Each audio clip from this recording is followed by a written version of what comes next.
Hey, what is up guys? It's your boy Speed here, and today we're going to be watching Entity vs EG. However, I'm going to be picking out specific clips throughout the game that I took down notes for, and I want to describe why I think this game went so heavily in the favor of Entity. Also, if you're curious on the meta of TI and the reason why these drafts were put together, I did a draft analysis over on the GameLeap website, so if you like that type of thing where I break down the meta and why people are picking what heroes in the current meta, I recommend you click the link down below, sign up right now, and we'll be posting that video there. But without further ado, let's get into our first clip. In this first clip, we're going to be looking at an offlane Invoker and a safe lane Naga Siren. The offlane Invoker will come up again in today's video, and frankly, I just don't think it's good. In this draft, they last picked Naga Siren to counter the offlane Invoker because offlane Invoker just doesn't really have any way to deal with Naga. Also, Naga reduces armor, and Invoker, even 4 minutes into the game, has 3 armor. It's absolutely pathetic. This hero is horrible in lane. It's so bad. It's bad as a support, it's bad as a core, it's just bad. And so basically, my problem with this draft here, and one of the reasons I think the game goes so well for Entity, is the fact that the execution of bullying out Invoker, it's not even window dependent. There's no window, there's no timing. All they have to do is literally just go on Invoker. Like, they just have to go on him, because he can't even afford his spells. Like, legit, he doesn't have mana. To be fair, he swaps out the Cold Snap, which would have given him his best chance of living, because Cold Snapping the Upheaval is honestly his best play, that or Tornado. He swapped it out to try to make Ghost Walk, and that would have been fine too. I mean, to be fair, the guy has a Sentry, but it's too damn easy. Even if he cancels the Upheaval, a Blood Grenade plus Net is basically gonna kill him, considering you can't even sustain your mana pool. So I think EG should shy away from this offlane Invoker. It's funny, I'm saying that, I don't know what they've been scrimming. Maybe they've been winning with it in scrims. Maybe they just think the hero is a broken flex pick. Personally, I think the nerfs were quite significant. I don't think the hero is broken anymore, and I certainly don't think it's a good side laner. I think the hero is way too level dependent, and against 2 heroes, it's too gankable. The reason why it makes more sense as a mid laner, right, even though it's largely a support nowadays, in my opinion, makes more sense as a mid laner is because at least in a one-on-one, it doesn't necessarily die, right? And so yeah, this was a big problem for me. It's too easy to bully out the Invoker. They have no response to Naga. And now let's skip ahead, and I just want to show you the problem with this pick as well. When you pick an offlaner with 0 real wave shove and 0 way to defend himself, you need one or the other. You either need him to be tanky so he can stand in the wave and shove it, right, even if it's not fast, like maybe like a Tidehunter, right? He doesn't one-shot the creep wave, he's not a Darkseer level of speed, he's not an Axe level of speed, but he's tanky as hell. It's hard to gank him. Let's think about Lone Druid, a hero that's been popping up in the group stage here. That hero, it doesn't clear the wave that fast, but at least if it gets gone on, it can click ult and then fight back with the shared lifesteal. Okay, it has options, it even has Savage Roar. Invoker, yes, it can click Tornado defensively, and so what he'll do is he'll just sort of just farm the lane, but he can't ever push in the wave. When the Naga is there, he can't ever feel comfortable to push in the wave, and that's why I think this draft is so hard. They have to focus on like taking these stacks, which is good, right? It's good, but look where the wave state is. The Naga is shoving it in, shoving it in, shoving it in. They can never ever look to gank the Naga because they don't even see where she is. She never has to show. They can't ever invade the jungle because Invoker, you know, if he wants to invade the jungle, he kind of has to clear the wave first. Otherwise, he's going to lose a ton of farm. He's just going to become poor, or it's going to be stupid obvious. It's like, why is no one farming bottom? Oh, I guess they're ganking me, right? That's how pros think. That's what they look at. And so it's obviously he's doing fine. It's not like he's giga poor. He's only 600 gold behind the puck, but he is bottom net worth, and the person he's against is 1400 gold up on him. And free farm Naga in a game where Naga is very, very good, it's just hard, man. It's just hard. They banned Faceless Void instead. Frankly, I feel like they should have left the Faceless Void. At least you have something like Willow Void Spirit, a good combo at killing him. You know, you have an option to kill him. Yes, time dilation is disgusting this game, right? It was a disgusting time dilation, but maybe you can kind of play the lane. You can go Vessel, right? You can go an item build that I think is better on the hero, Vessel. This Meteor Hammer, I mean, sure, you can Tornado Meteor Hammer, but it's just rough. All right, getting to our next clip, I like the gameplay from Gabby this game a lot. I think the offlane CK is quite good, something I might make a video on, even though it's not really that different from safe lane CK. And in fact, it's really not different much at all. The way you play the lane is maybe a little different, right? Because it's just the offlane, and you have to be careful about the waves being under your tower. What I like here is he was afraid of getting ganked, and one of the cool things about CK offlane is on Armlet, even pre-Armlet, but especially in Armlet, because then you hit hard, you can farm Ancients, and you don't take damage. It's really cool. And so this is a hero that has multiple options. It can play up, it can fight, right? Or it can actually just sit back and use 180 damage at mid 11 plus infinite lifesteal to farm defensively, and that's what he does. Then a couple heroes show mid and show bottom, so he's going to push back out, right? He's like, feels a little comfortable now.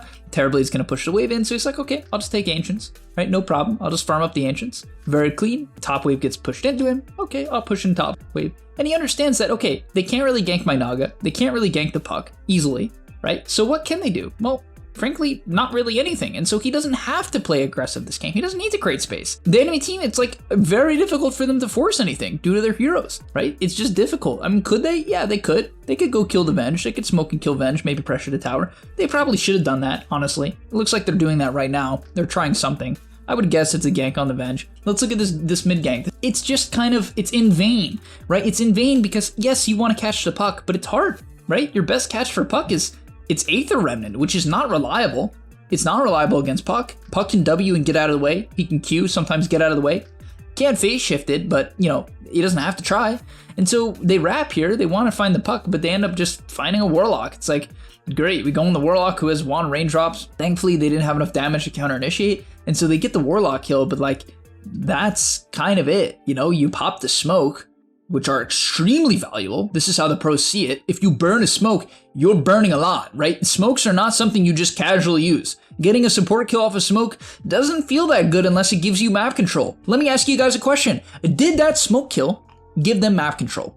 Look at the map. Did it change? I'm going to go back pre the gank. We're going to go previous to the gank. Look what they're farming. Okay, they're farming like in this sort of a, you know, they have like 50-50. Actually, I would say it's like 45-55 in the favor of Entity. I would say Entity is farming a bit more than they are. Also, the Invoker can't even farm because that hero just doesn't, I mean, the Meteor Hammer helps him farm. I'll respect that.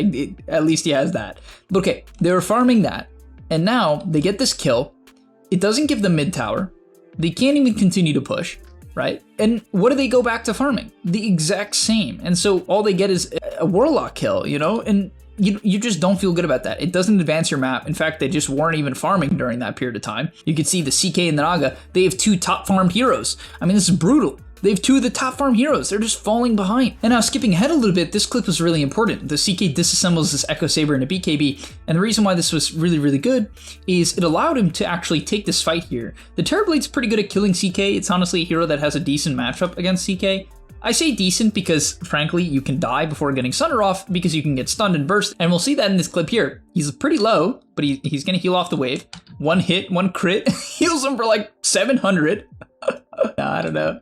He pops his ulti. Level 12, level 14 because he's been farming up a storm. He's got the BKB, which he didn't even need here to be honest, but they just burst him. And he did pop his BKB there to guarantee no tornado goes off, no Sunder goes off. I like that, just play it safe. And the Invoker counter initiated and died.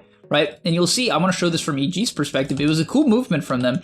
Basically, the Terrorblade was bullying them top. They go for this Naga kill, they don't get it, and they're very fast to TP top and try to make this move. And I thought this was really high skill because if CK didn't have BKB and Pakaz was a little bit more patient, he was definitely a little faster on Pakaz, no doubt. He went a bit too early. He probably just didn't think he could die, which I don't blame him. It's like, I'm Terrorblade. I'm pretty strong, you know? I have Manta to maybe dodge something, but no.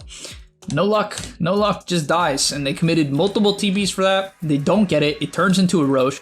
This Roche is going to turn into now a Tormentor. One of the things about the meta that has been pretty cool is there's a lot of heroes that can solo Tormentor that are in the meta right now. A couple of them to note are Bristleback, Templar Assassin, CK. I can't believe it, but CK. So yeah, apparently you can just, it's pretty close, it's not that free. It's not nearly as good as like Bristle and TA. But you can do it, and the thing is like, yeah, you're low, right? You're low, but whatever, you're gonna heal. Because that's how the hero works. At level 10, you take lifesteal, and you just heal. All the meanwhile, this entire game, I just want to point it out quickly, while the CK's farming, Naga's just freaking huge. I mean, this guy, somehow the CK's keeping up with him, probably because he has a bunch of kills, yeah. But the Naga is just freaking massive, right? This guy is absolutely massive. And finally, one of the last points of the video is I just don't understand. This is why I don't understand offlane Invoker, because during this period of time where the CK's farming and the Naga's farming and they're hitting their timings, he can't farm. He has to pray to God. They overextend, but why would they? This is why I love this draft from Entity. It's like, maybe you don't know the Invoker's gonna go offlane because they first picked it. It was literally first pick, but then like they have all this wave shove, so they never have to fight you, right? They can let you just do some crappy smokes, right? Which is what happened. And then they can just farm the entire time. And what can Invoker do? He can't farm. And so you might be like, then why is Invoker good? Because a lot of teams like this hero. Well, first of all, as a mid, as I said, it's the tempo hero. It doesn't have to farm because, well, and you might be like, oh, but why does offlane Invoker have to farm? Because you have a Void Spirit. Like, this guy doesn't want to push in the side lane. He wants to go try to kill people. That's how this hero gets farmed. He wants to try to kill people. He doesn't want to farm neutrals. Who also doesn't want to farm neutrals? Invoker! You have 2 heroes that don't want to hit neutrals. So now, the only hero that wants to hit neutrals, because Willow also doesn't do it, Lich also doesn't do it, the only hero on your team that hits neutral creeps is Terrorblade. And so yes, Terrorblade will get farmed, because there's no one else hitting creeps, but there's so many creeps on the map. And you have 2 heroes that don't hit any creeps. And so if you can't push the waves, because you can't hit creeps, you can't even kill. That's why I think it's better to have 2 farming heroes, and then 3 heroes killing. Obviously, Dota, you can do anything. Anything can work, trust me. Like, I know this, but it's easier. It's easier to have wave shove and then a kill combo. My problem is EG has too many kill heroes, and so they could never clear the waves. They couldn't get information they needed, and they couldn't feel comfortable in their scaling. And this is why I don't like the Invoker. As a support, it can just run around and scout and look for pressure and bully people. It can stop people from farming. Same thing with mid. But when you have another mid who wants to do the exact same thing, now you have too many heroes doing it and no one can actually enable the play. And finally, the last thing I'd like to cover is basically how Entity closes out the game. So when you guys are ahead in pubs, the main thing people do wrong is they group up and they just push towers. And you might be like, oh, but they have Puck and CK and Naga. They have so much wave clear. I could never do this in my pubs, blah, blah, blah, blah, blah. Yes, obviously some team comps, they just want to group up and bulldoze down a lane. Maybe you have Drow Beastmaster. Even with Drow Beastmaster, you know, realistically Beast can go clear a wave. Whether or not he is Agged or Helmdom, he can be cutting a wave. But basically what you do, okay, when you're ahead, the enemy team is afraid. Let's agree on that, okay, right? They don't know where you are, they're afraid. So they don't want to push out of the base and they're not going to clear waves aggressively. In this case, they're going to have to sit in their base. Now, when they sit in their base, because they're afraid of you and they can't push out, right? What's going to happen is that you're either going to outfarm them, or you're going to get a pick off in one of the lanes when they show, right? When they go to clear top wave, certain heroes are going to also be clearing mid, right? Because you're pushing in all of the waves, and this is why it's important to push in optimally 3. If the enemy team has to go deal with 3 waves, because you've pushed it in first, and they're like, oh, we want to farm bot, we want to farm mid, we want to farm top, they split up the farm and to stop the waves from hitting the tower. When they go and do that, you then group up, because you did it first, you then group up, and you go and kill one of those lanes, right? And that's what they do. The Naga acts like she's an illusion, which is a beast play, walks in, drops the Orchid, absolute menace, Watson, rank 1. Beast of the game, love that. Fake illusion play, he can't even die, realistically. I mean, it's so hard. They can just swap him out if needed, if they somehow make the read that it's not an illusion. And yeah, they did exactly what I said, right?